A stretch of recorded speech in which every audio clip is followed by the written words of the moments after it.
Malgré un planning surchargé par ses nouvelles activités de presse, Claude François trouve quand même le temps d'enregistrer de nouvelles chansons. Ainsi, en novembre 1972, il offre à ses fans un nouveau disque 45 tours, Le lundi au soleil. C'est à Patrick Juvet que l'on doit ce nouveau tube de Clo-Clo. À l'époque, Patrick Juvet vient de triompher avec La Musica et ce jeune chanteur blond à l'allure élancée plaît beaucoup aux jeunes filles et pas du tout à Clo-Clo, qui voit en lui un rival potentiel. Cependant, plutôt que d'entamer une guerre avec lui, il décide de s'en rapprocher et de faire appel à ses talents de compositeur. Lorsque Patrick Juvet se présente au 122 boulevard Excellence à Paris pour faire écouter la chanson à Claude François, il est reçu par Guy Huiban, qui occupe alors le poste de secrétaire au sein des Disques Flèches.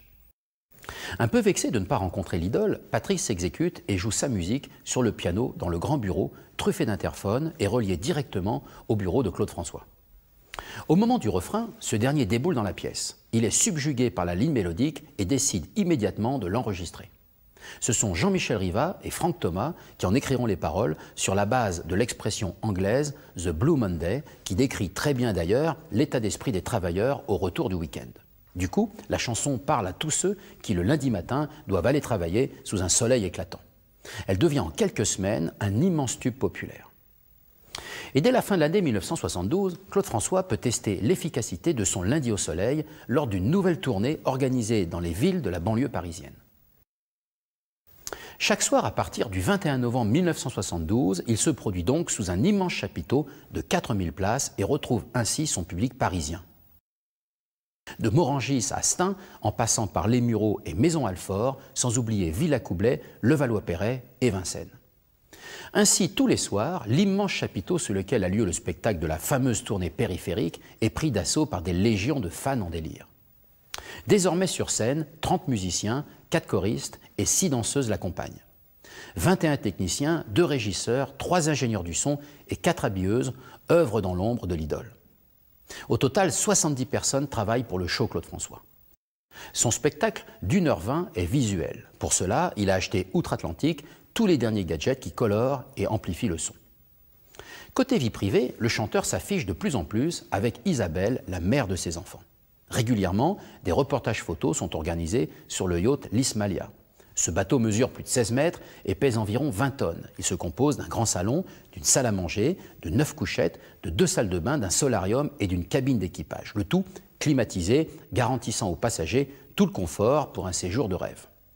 À son bord, Claude François oublie toute la notion du temps, les ennuis quotidiens de l'homme d'affaires qu'il est devenu et surtout la grisaille parisienne. Le samedi 20 janvier 1973, Mariti et Gilbert Carpentier consacrent en télévision un top à Claude François.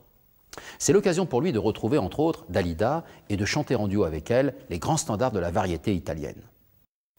En ce début d'année et durant toute l'année 1973, Clo-Clo sera omniprésent à la télévision. Rien que pour son ami Guy Lux, Claude François participera 4 fois à l'émission Cadet Roussel, le 11 janvier, le 15 mars, le 7 et le 21 juin. C'est d'ailleurs le 15 mars 1973, alors qu'il enregistre au studio 102 de la Maison de la Radio, cette fameuse émission Cadet Roussel, que Claude François se retrouve en insuffisance respiratoire pendant les refrains du Lundi au soleil. Il souffre d'une déviation de la cloison nasale consécutive à ses 2 fractures du nez. Il doit être opéré de toute urgence s'il veut continuer à exercer son métier de chanteur. Aussi, après 9 jours d'hospitalisation, il rentre chez lui le 24 mars. Durant toute cette période, Claude François entend à la radio Sheila et Ringo chanter les louanges de leur célèbre Gondole à Venise, qui restera l'un des succès de l'année 1973 avec plus d'1 million d'exemplaires vendus. Clo-Clo tombe sous le charme de cette mélodie aux paroles romantiques. Sans plus attendre, le chanteur demande à rencontrer les auteurs Paul et Lana Sébastien et Michael afin qu'ils lui écrivent une nouvelle chanson capable d'atteindre les plus hautes marches des hit-parades. Je viens dîner ce soir deviendra rapidement un tube et très vite cette chanson sera réclamée à corps et à cri par ses fans en délire lors des concerts de la star. Mais les ennuis ne sont pas terminés pour lui. Le lundi 2 avril suivant, Claude François est accusé d'avoir dissimulé au fisc plus de 2 millions de francs. Il est inculpé pour fraude fiscale. En effet, convoqué par le juge d'instruction Maître Desfontaines, la Direction générale des impôts accuse le chanteur d'avoir dissimulé une partie de ses revenus personnels. Également, la plainte déposée par le ministère des Finances porte sur les bénéfices de ces sociétés, création artistique et jeune musique. Comme beaucoup d'artistes de l'époque, Clo-Clo n'échappe pas à la règle d'un possible redressement fiscal et d'une éventuelle condamnation. 2 mois après, le sort s'acharnant, un incendie violent se déclare dans sa propriété de Danemois dans la nuit du 23 au 24 juin 1973. En effet, vers 23h15, une épaisse fumée se faisait sentir et des flammes léchaient déjà les murs du bâtiment principal lorsque Raymond, le frère d'Isabelle, donna l'alarme ce soir-là. Rapidement, tous les jeunes du village, qui étaient au bal de la Saint-Jean cette nuit-là, se mobilisèrent en attendant l'arrivée des sapeurs-pompiers de Mille-et-la-Forêt et de ceux de Corbeil appelés en renfort. Les dégâts sont considérables, mais les vies sont sauves, car tous les occupants du moulin ont pu être évacués à temps. Absent ce soir-là, Claude François est persuadé que cet incendie est d'origine criminelle. Il survient après plusieurs faits mystérieux, dont plusieurs tentatives d'effraction et un cocktail Molotov qui avait incendié ses bureaux parisiens au début du mois de juin. Malgré tous ces ennuis, le spectacle continue. Et dès le 2 juillet, Claude François entame à Marseille sa traditionnelle tournée d'été à travers la France avec en levée de rideau l'élection de Miss Podium et en première partie 2 artistes flèches, le groupe Petit Matin et Alain Chamfort. Ce soir-là, l'ambiance au Palais des Sports est surchauffée. 10 000 personnes sont réunies pour applaudir l'idole. 20 minutes avant la fin de son tour de chant, les fans envahissent la scène et dans la bousculade, Clo-Clo a l'arcade sourcilière gauche ouverte. À nouveau hospitalisé pour plusieurs points de suture, il doit annuler 3 concerts. Très vite remis de cet incident, le chanteur reprend la route et terminera sa victorieuse tournée d'été aux 200 000 spectateurs avec à ses côtés un service d'ordre rapproché en la personne de Jean-Marie Piton, son garde du corps attitré. 2 fois par an, pendant 1 mois et demi, avec l'aide de son ami et complice Jean-Pierre Bourter, Claude François est en studio d'enregistrement. Il enregistre ses chansons dans 3 catégories de studio pour la rythmique, la voix et les mixages. Il surveille lui-même tous les stades d'une chanson, depuis l'instant où il compose un air nouveau jusqu'à l'instant où une chanson devient un disque. Ainsi, au printemps 1973, Claude François rencontre un jeune auteur-compositeur-interprète de 19 ans, Nicolas Skorsky, qui a signé pour Ringo le flambant neuf Maricela, un titre de circonstance, une bague, un collier. C'est d'ailleurs à Ringo que Nicolas Skorsky prédestine Chanson populaire. Mais lorsque Clo-Clo entend par hasard la maquette de ce titre, il met tout en œuvre pour la récupérer. Contre le scepticisme de son équipe artistique, Claude François enregistre donc cette chanson qui compare l'amour à une chanson populaire qui s'en va et qui revient. À sa sortie, les ventes de ce 45 tours ont du mal à décoller et c'est un passage remarqué dans un show de Mariti et Gilbert Carpentier le 17 novembre 1973 qui lui permet d'atteindre les premières places des hit-parades en janvier et février de l'année suivante. La chorégraphie de chansons populaires, très identifiable et mémorisable, n'est sans doute pas étrangère à son succès.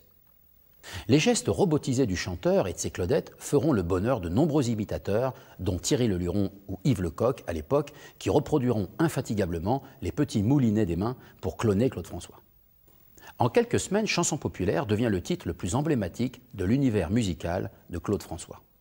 Et puis, le 24 septembre 1973, à 19h30, Claude François embarque à Orly avec toute son équipe, choristes, musiciens, Claudettes et journalistes de podium, à bord d'un Boeing 707 d'Air France en partance pour Djibouti puis pour La Réunion. Plusieurs concerts en plein air sont organisés dans des stades, tant la popularité et le succès de Clo-Clo est immense outre-mer. 6 000 personnes se pressent à Djibouti, 5 000 personnes à Saint-Denis de la Réunion, 4 500 spectateurs à Saint-Pierre et enfin, retour pour un dernier concert à Saint-Denis de la Réunion devant 8 000 fans en délire. Clo-Clo est épuisé, il n'en peut plus. La simple idée de retrouver le ciel de Paris chargé de fumées et de nuages le rend malade. Il ne veut plus revenir et envisage pour la première fois de tout abandonner, les disques, la chanson, les concerts, le travail. Le voici donc saisi par le fameux mal des îles. D'autres avant lui, comme Charles Baudelaire ou Jacques Brel, avaient eu cette réaction. Aussi, au lieu de rentrer à Paris, toute la troupe embarque pour l'île Maurice. C'est ainsi que Claude François passe plusieurs jours dans l'océan Indien. Il est logé au Trou aux Biches, un village-hôtel au milieu d'une palmeraie à quelques mètres de la plage. Durant 3 jours, il pêche, il nage, il fait du ski nautique et se dort au soleil. Loin de tout, il se détend vraiment. Hélas, le 4e jour, il reçoit un coup de fil et doit regagner rapidement la capitale. Alors, la mort dans l'âme, il rentre à Paris avec dans ses bagages les fabuleuses photos souvenirs d'un paradis, un merveilleux reportage signé Gilbert Moreau.